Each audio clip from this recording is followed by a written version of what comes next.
네, 여러분 좀 쉬셨습니까? 자, 이번 전래동화 이번 시간에는요, 우리 전래동화의 유형에 대해서 함께 살펴보도록 하겠습니다.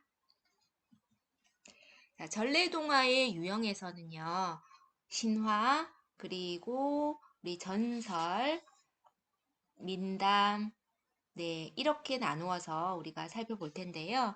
우선 첫 번째 신화에 대한 이야기를 한번 보도록 하겠습니다. 자, 신화는 주로 신과 영웅이 등장하는 신성한 이야기입니다.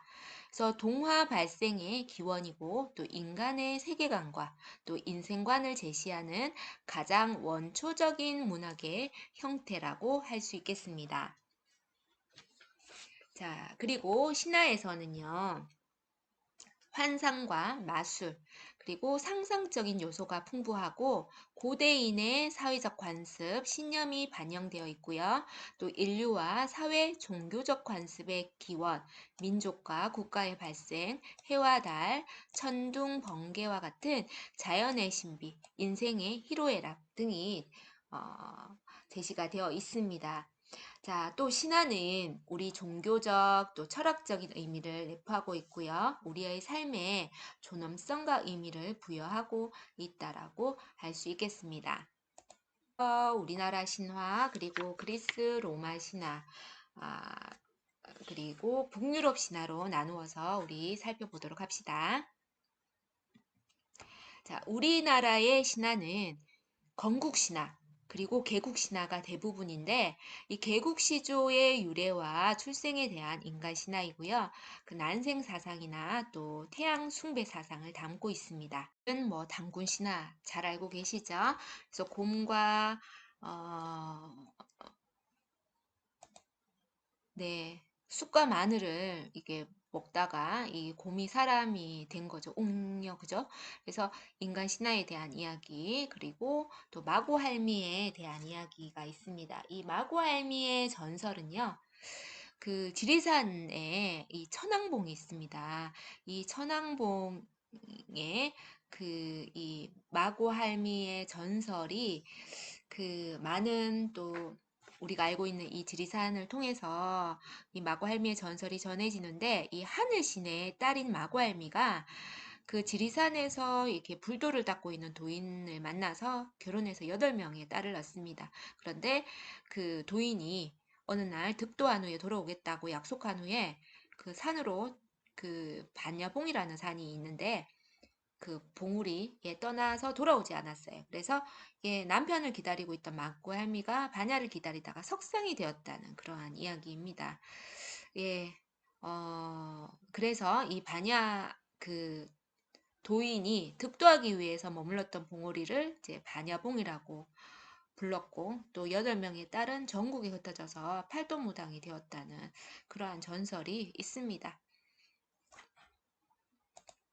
주도 그 설화에 따르면은요, 그 우리 한국에 어떤 왕이 있었는데 혼례를 좀 1년 정도 미루어서 그 혼례를 하면 아들을 놓고 또 길하다는 이런 애언을 들었는데 그 애언을 무시해서 결혼한 탓에 아들을 낳지 못하고 계속 딸만 낳다가 7번째 태어난 딸이 이 바리공주인데 이 바리공주도 버려졌어요. 그런데 이 바리공주를 한 노부부가 구해서 양육을 하게 됩니다. 그래서 뭐 이 왕과 왕비가 죽을 병에 걸렸는데 좀 점을 어디에 쳐보니까 이 저승의 생명수로만 구할 수가 있다 했어요. 그래서 6공주 모두가 이 부모를 위해서 저승에 가는 것을 나는 못 간다. 내가 우리 부모님을 좋아하지만 부모님을 구하기 위해서 저승에 있는 그 저승의 생명수를 구하러 못 가겠다라고 하는데 이 마지막에 자신을 버렸던 부모이잖아요. 그럼에도 불구하고 자신이 기어이 저승에 가겠다고 이야기를 합니다. 그래서 이 그 마지막에 어쨌든 갔죠. 약을 그 가지러 저승에 있는 약을 가지러 갔는데 이 바리공주와 또 그 결혼을 해서 7해를 살고 7아들을 낳아주면 약을 주겠다 이렇게 이야기를 합니다. 그래서 이 바리공주가 그 조건을 다 채우고 7아들과 함께 약을 가지고 이승으로 돌아오는데 기다리다가 그 부모님께서 왕과 왕비가 세상을 떴어요. 그래서 상여가 이렇게 지나가는데 상여 앞에서 바로 늦지 않고 약을 가지고 가서 살려주는 그런 내용으로 구성이 되어 있습니다. 어쨌든 우리의 신화 중에서 뭐 단군 신화나 마고할미, 뭐 바리공주 이러한 내용들은 우리가 좀 알고 있는 유명한 내용이라고 할 수 있겠습니다. 자, 그리스 로마 신화로 한번 볼까요? 그리스 신화는 대부분의 신과 또 그들의 자손인 영웅들의 이야기로 구성이 되어 있죠. 그래서 비유적인 내용과 암시가 많고 매우 다채롭습니다. 신들은 사람처럼 행동하고 사랑도 하고 화를 내거나 질투와 시기를 하는 것이 인간과 굉장히 비슷하지만 영원히 죽지 않는다는 점에서 인간과 다르지요.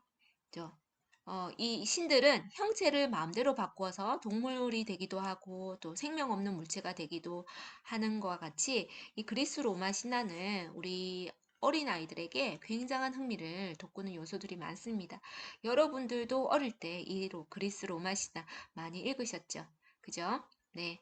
자, 이러한 그리스 로마 신화에 대한 내용을 우리가 살펴봤고요. 자, 그리고 우리 북유럽의 신화에 대해서 보도록 하겠습니다. 북유럽은 앞서도 우리가 그 북유럽에 대한 이야기들을 잠깐 다뤄줬는데 기억하시죠, 여러분? 역사 다룰 때 말씀을 드렸는데 노르웨이, 덴마크, 스웨덴, 아이슬란드와 같은 이 북유럽 지역에 전해오는 게르만 민족의 신화로 그리스 신화와 함께 유럽 신화의 두 축을 이룹니다. 그리스 신화에 비해서 장식성이 없고 간결한 언어로 기록되어 있고 또 이야기가 극적으로 되어 있습니다. 또 거칠고 영웅적인 기질을 다 가진 신들을 통해서 이 불리한 자연 조건 속에서 생존하는 이러한 노력과 지혜를 가지고 있습니다. 이 북유럽 신화에서는 천지 창조가 얼음과 불의 이원 대립에서 비롯되어서 선, 악의 두 세력이 싸우고 있어서 악의 세력이 강해서 신들은 끊임없이 지혜와 무해를 닦으면서 악의 대비를 한다라고 합니다. 그래서 최후에는 세계가 멸망하는 날이 온다는 비극적인 세계관을 내포하고 있는 것이 이 북유럽 신화의 내용인데요. 그래서 그러한 내용들의 어떤 영웅과 관련되어 있는 책이 에다에 의해서 전해지고 있다라고 이야기를 하고 있습니다. 네, 다음은 전설인데요. 전설은 특정 민족 혹은 지역에서 전해 내려오는 이야기입니다. 그래서 역사적 인물이나 사건, 또 자연물의 유래, 공동체의 내력 등을 소재로 해서 이야기를 뒷받침하는 이런 기념물 혹은 증거물이 남아 있다는 것이 특징이 되겠습니다. 그리고 신화가 신을 중심으로 하는 내용이라면 이 전설은 인간 중심으로 이루어져 있고요. 초자연적인 것에 덜 의존하고 또 강한 지역성 그리고 역사성을 지닌다라고 보고 있습니다. 자, 신화가 이 까마득한 태초 또 역사 이전의 이야기라면 전설은 특정 시대와 지역 특정 인물에 관한 이야기입니다. 그래서 지역 공동체의 문화적, 역사적 통합성을 부여하고 있습니다. 전설은 대개 사실과 또 상상적인 요소가 섞여 있지만 이 화자와 청자는 그 이야기가 사실이라고 믿는 그런 경향이 있습니다. 여기에 있는 견우직녀에 관련돼 있는 내용이라든지 이 견우직녀에 관련돼 있는 내용은 영덕에 가면 또 비석도 있습니다. 그죠? 그리고 은혜 갚은 꿩 이야기 같은 경우에 실제로 있는 이야기로 알고 있습니다. 우리 또 144쪽의 책에 보시면은요. 그 우리나라 대표의 전설, 이 견우직녀도 있지만 고려 시대에 몽고로 끌려갔던 소녀가 돌아와서 가족을 그리워하다가 죽은 자리 피었다고 하는 찔레꽃 그 노래도 있죠. 그죠? 이 찔레꽃 이야기가 있습니다. 몽고로 끌려갔던 소녀가 돌아와 가족을 그리워하다가 죽은 자리에 하얀 꽃이 폈다는 찔레꽃이 있고요. 그리고 그 이무기를 퇴치하러 간 남자를 기다리다가 이 그 처녀의 혼이 100일 동안 붉게 피었다가 지는 꽃이 되었다는 백일홍에 대한 이야기가 있습니다. 조금 더 이야기를 하면은요, 그 약혼자가 있는데 이게 그 요물이 있어요. 이게 요물을 처치하고 돌아와서 혼인을 하겠다. 그런데 내가 살아서 돌아오면 돛이 흰색이고 돛이 배에 이렇게 달려있는 돛이 흰색이고 죽어서 돌아오면 음, 검은색이니 붉은색이니 그리 아시오라고 이야기를 합니다. 어, 그래서 이제 그때부터 그 일용낭자가 기도를 합니다. 일용낭자인데, 그래서 왕자님이 이제 죽어서 오시면 자기도 따라 죽을 테니 제발 살아서 돌아오게 해달라고 막 기도를 합니다. 그런데 이그 왕자가 돌아올 때쯤 돼서 배에 달린 돛을 보니 돛이 흰색이 아니라 붉은색이었는 거예요. 그래서 우리 그 약혼자 왕자님이 죽었나 보다라고 생각하고 바다에 절벽 아래로 떨어집니다. 그래서 그 떨어진 자리에 다시 꽃으로 피어난 것이 백일홍이죠. 그래서 그 왕자님이 죽은 것이 아니라 이무기하고 싸우다가 이무기의 피가 그 돛에 묻혀진 거예요. 이제 살았는데 끝내는 약간 한국판 로미오와 줄리엣 같은 그러한 이야기입니다. 그래서 이 백일홍에 대한 이야기가 바로 이무기를 퇴치하러 간 남자를 기다리다가 죽은 처녀의 혼이 100일 동안 붉게 피었다가 지는 꽃이 되었다는 백일홍의 내용이고요. 그리고 할미꽃은 홀로 된 엄마가 세 딸에게 박대받고 죽어서 할미꽃이 되었다는 할미꽃에 대한 이야기가 있습니다. 자, 이러한 내용들을 여러분들이 잘 알고 계셔야 하겠죠. 그리고 우리 그 신라 시대에 성덕여왕 신종과 관련된 전설, 에밀레종이 있습니다. 승려의 시주 요구에 어린 자식을 종을 만드는 데 바쳤다는 에밀레종이 있죠. 자, 다음으로는 민담입니다. 민담은 민간에서 전해 내려오는 이야기입니다. 그래서 재미나게 꾸며진 상상의 이야기라고 할 수 있겠습니다. 전승문학 가운데서 가장 널리 사랑을 받은 장르인데요. 이렇게 많은 전래 동화가 민담에 뿌리를 두고 있고 누구에게나 친숙하며 또 호소력이 있고 민중성이 강한 것이 이제 민담입니다. 사실 여부에 구애하지 않고 흥미진진하게 엮어가고 또 비현실적인 환상이나 과장된 표현이 많이 등장합니다. 신화와 전설은 엄숙하지만 이 민담은 유머와 해악이 있고 오락성을 띠고 있습니다. 이야기꾼에 따라서 내용의 개작이 많이 이루어지기 때문에 다양한 내용으로 변형을 하고 있습니다. 자, 민담의 이야기 중에서 동물 이야기인데요. 동물의 이야기는 아동이 가장 즐기는 민담의 유형 중에 하나입니다. 그래서 의인화된 동물들이 주인공으로 등장을 합니다. 그래서 동물의 생김새나 특성이 이야기에 자연스럽게 녹아있고 또 인간 행동을 과장해서 표현함으로써 이 유머와 재미를 주고 또 이런 이야기를 통해서 동물들에 대한 이미지가 만들어진다라고 보죠.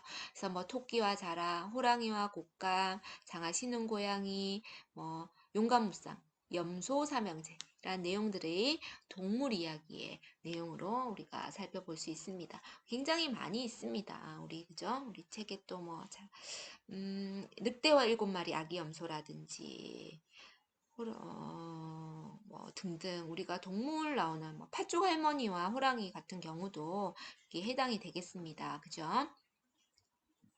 자, 다음은 유머 이야기입니다. 이 유머 이야기는 익살과 유머, 해악이 많은 이야기입니다. 그래서 바보, 명청이 조금 모자란 사람 등이 등장을 하고요. 엉뚱하고 우스꽝스러운 사건들이 펼쳐지고 또 유머 이야기는 사회의 권위나 경직된 관념을 풍자함으로써 삶의 진실을 보여주고 있습니다. 자, 그 내용들이 이제 이 훨훨 간다도 있고요. 뭐 줄줄이 꽹 호랑이, 뭐 요술 항아리, 또 있고 또 임금님 기는 당나귀기, 뭐 이러한 내용들이 있습니다. 자, 이 중에서 우리 훨훨 간다 내용을 한번 제가 들려드리도록 할게요. 옛날에 이야기를 좋아하는 할머니가 살았어요. 영감, 영감, 재미있는 이야기 한 자리 해주구려. 하도하에서 생각나는 게 있어야지. 옳지. 그러면 영감, 삼배 한 피를 줄 테니 이야기와 바꿔오구려. 할아버지는 장터를 기웃거렸지만 이야기를 살 수 없었지요. 아휴, 이야기를 안 사왔다고 하면 할멈이 잔소리를 할 텐데. 날도 더워 시원한 그늘에서 쉬고 있던 농부가 물었어요. 영감님, 등에 메고 가는 게 뭔가요? 아이, 재미난 이야기하고 바꿀 삼배라네. 그럼 제가 사지요. 삼배의 욕심이 난 농부는 선뜻 사겠다고 했지만 재미난 이야기가 떠오르지 않았어요. 그때 마침 황새 한 마리가 날아와 앉더니 살금살금 걷다가 기웃기웃 거리더니 우렁이 한 마리를 찍어 먹고는 날아갔어요. 그 모습을 본 농부가 이야기를 시작했지요. 살금살금 걸어온다. 기웃기웃거린다. 콕 찍어 먹는다. 예끼 이놈! 훨훨 날아간다. 아유, 정말 재미있는 이야기일세. 예쏘, 이야기까. 할아버지는 서둘러 집으로 돌아왔어요. 하루 종일 기다리던 할머니가 반갑게 맞이해 주었어요. 영감, 그래, 재미있는 이야기 한 자리 하고 왔어. 어서 이야기를 풀어봐요. 아햄, 잘 들어보구려. 이 살금살금 걸어온다. 살금살금 걸어온다. 그때 마침 할아버지네 담 너머로 도둑이 들어왔어요. 도둑은 방에서 들려오는 소리에 화들짝 놀랐어요. 아니, 내가 온 줄 어떻게 알았지? 깜짝 놀란 도둑이 부엌에 숨어 기웃기웃 살폈어요. 기웃기웃거린다. 기웃기웃거린다. 도둑은 부들부들 떨다가 그만 고추장을 쿡 찍어 먹었어요. 쿡 찍어 먹는다.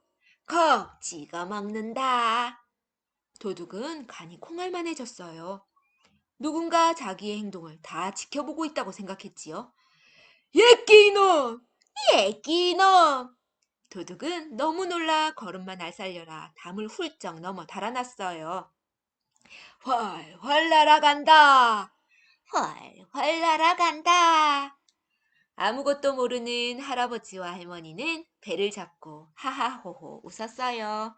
네, 내용을 조금 각색했어요, 여러분. 이게 훨훨 간다의 내용입니다. 시간이 되시면 여러분 줄줄이 깬 호랑이도 굉장히 재밌는 내용이니 여러분들이 한번 살펴보면 좋을 것 같습니다.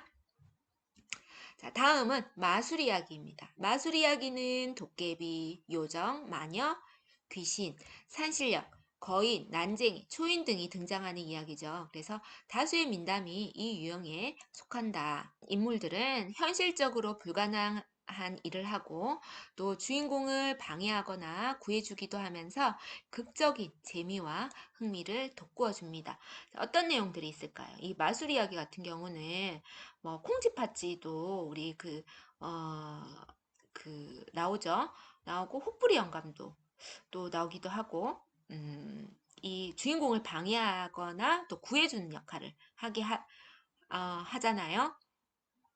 그리고 뭐 이렇게 정신없는 도깨비 이야기라든지 도깨비 감투 같은 이야기라든지 그죠? 그리고 뭐 다양한 신데렐라도 우리가 보게 되면 이 요정이 나타나서 우리 신데렐라를 구해주는 이런 내용들로 구성이 되어 있어요. 그래서 외국의 이러한 민담의 마술 이야기 같은 경우는 주로 뭐 요정이나 뭐 마녀나 뭐 난쟁이 뭐 이러한 분들이 많이 나오는데, 이러한 인물들이 나오는데, 우리나라 같은 경우는 뭐 민담에서 나오는 뭐 도깨비, 귀신, 산신령 이러한 인물들이 많이 나오게 되어 있습니다. 그죠?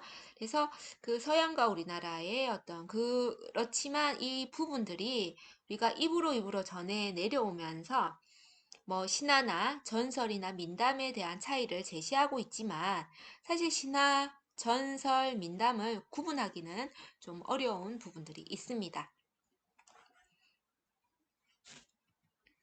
네, 다음은 우리 전래동화의 기능에 대한 부분들을 살펴보도록 하겠습니다.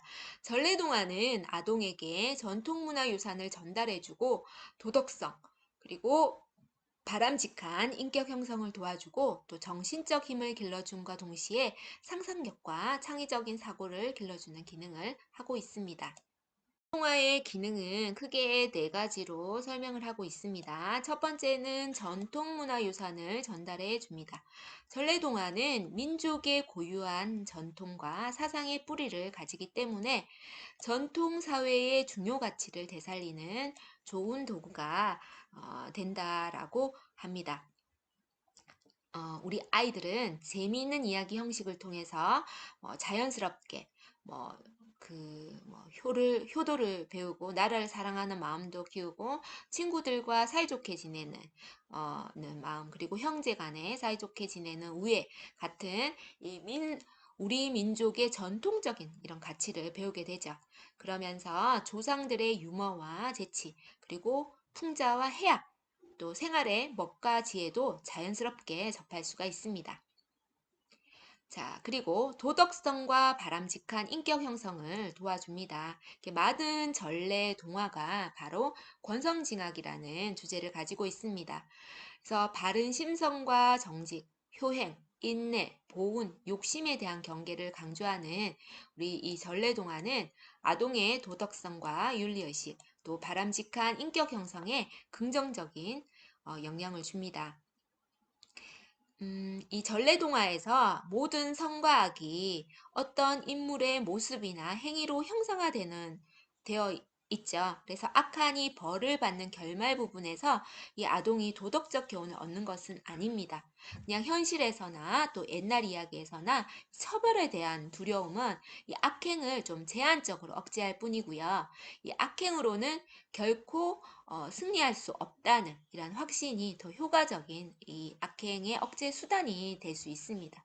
그래서 이 옛날 이야기 속에 악한이 마지막에 모든 것을 잃게 되는 이유이기도 한 것입니다. 네. 자, 다음으로는 심리적인 욕구와 문제를 해결할 수 있는 정신적인 힘을 길러줍니다. 자, 우리 전래동화가 아동에게 충족감을 주면서 오랫동안 사랑받고 있는 이유 중에 하나는 바로 뭐 애착 형성이라든지 또 분리불안, 또 부모 자녀의 갈등, 또 형제 간의 우애와 경쟁과 같은 이 아동 발달상의 다양한 욕구와 문제를 다루고 있기 때문이라고 이야기를 할 수 있습니다. 옛날 이야기를 심리학적으로 분석하고 연구를 한 학자의 이야기를 들어보면요. 아동은 다른 책보다도 옛날 이야기에서 훨씬 만족감을 느끼게 되는 이유가 옛날 이야기가 또 아동이 무의식적으로 겪는 어떤 심각한 내면적 억압을 이해하도록 해주고, 또 내적 갈등을 소홀히 다루지 않게 하고, 또 일시적이면서 영구적인 해결책을 제공해 주기 때문이다라고 이야기를 합니다. 그죠? 그래서 이 심리적인 욕구와 문제를 해결할 수 있는 정신적 힘을 주는 것은 결국에 승리하게 되는 이야기를 통해 아동은 용기와 자신감을 얻고요. 자신의 문제를 해결할 수 있는 이 정신적인 심리적인 힘을 기르게 되는 것입니다. 자, 그리고 상상력과 창의적인 사고를 길러줍니다. 매력적인 주인공이 등장을 하고 또 마법적인 사건들이 펼쳐지는 이 공상의 세계에 푹 빠져서 마음껏 즐기면서 또 무한한 상상력과 또 창의적인 사고를 키우게 되는 것입니다. 그죠? 우리가 이 전래동화에 대한 내용들을 읽게 함으로써 우리의 어떤 미풍양속, 전통문화의 유산을 알고 도덕성과 인격, 인과응보라든지 권성징악에 대한 부분들을 알게 됨으로써 우리가 굳이 바르게 살아야 한다라는 내용을 말로 해주지 않아도 아이들이 이러한 책을 통해서 인격 형성을 할 수가 있게 되고요. 그리고 할 수 있고 또 자신감을 얻을 수 있는 정신적인 힘을 길러주고 상상력과 창의적인 사고를 길러줄 수 있는 전래동화를 많이 읽어주는 것이 좋겠습니다. 전래동화뿐만 아니라 우리 전래동요도 아이들한테는 굉장히 중요합니다. 전래동요의 어떤 리듬감이나 그 속에 나오는 많은 가사들로 인해서 아이들에게 안정감을 준다라고 합니다, 여러분. 네. 자, 다음으로는 전래동화의 활용에 대해서 보도록 하겠습니다. 이 전래동화 한 편을 통해서 이 언어교육뿐만 아니라 미술이나 음악이나 인지, 역사, 동극, 신체활동 등과 같은 여러 다양한 교육으로 확장할 수가 있다. 동화를 아동에게 접하게 해줌으로써 세계 여러 나라의 다양한 문화와 지리에 대한 관심을 이끌 수 있겠습니다. 자, 우리 아기 늑대 3마리와 못된 돼지라는 내용. 여러분, 제가 지난 학기 때 들려드렸는 거 혹시 기억하세요? 우리가 이 늑대가 들려주는 아기 돼지 삼형제 이야기, 그 첫 번째 이야기는 아기 돼지 삼형제 이야기, 그리고 아기 돼지 삼형제에 이 나오는 늑대가 너무 억울해라고 하면서 들려주는 이 아기 돼지 삼형제, 늑대가 들려준 아기 돼지 삼형제, 그리고 또 다른 아류작으로 우리 늑대가 3마리가 나오는데 돼지가 못 됐어요. 그래서 이 아기 돼지 삼형제에 나오는 뭐 그저 나무집, 집 이렇게 또 벽돌집 이렇게 나오는데 이 벽돌집도 필요 없고 콘크리트 집도 필요 없고 다 이 못된 돼지가 집을 다 부숴버리죠. 하지만 제일 마지막에 어때요? 숨을 이렇게 들이마시니까 아름다운 꽃향기로 인해서 이 늑대 3마리와 친해지는 그러한 내용이죠. 그래서 좀 더 패러디한 이러한 동화는 아동으로 하여금 또 다른 즐거움과 흥미를 유발시키고 또 다양한 관점에서 사고할 수 있는 그런 기회를 제공해 주는 것입니다.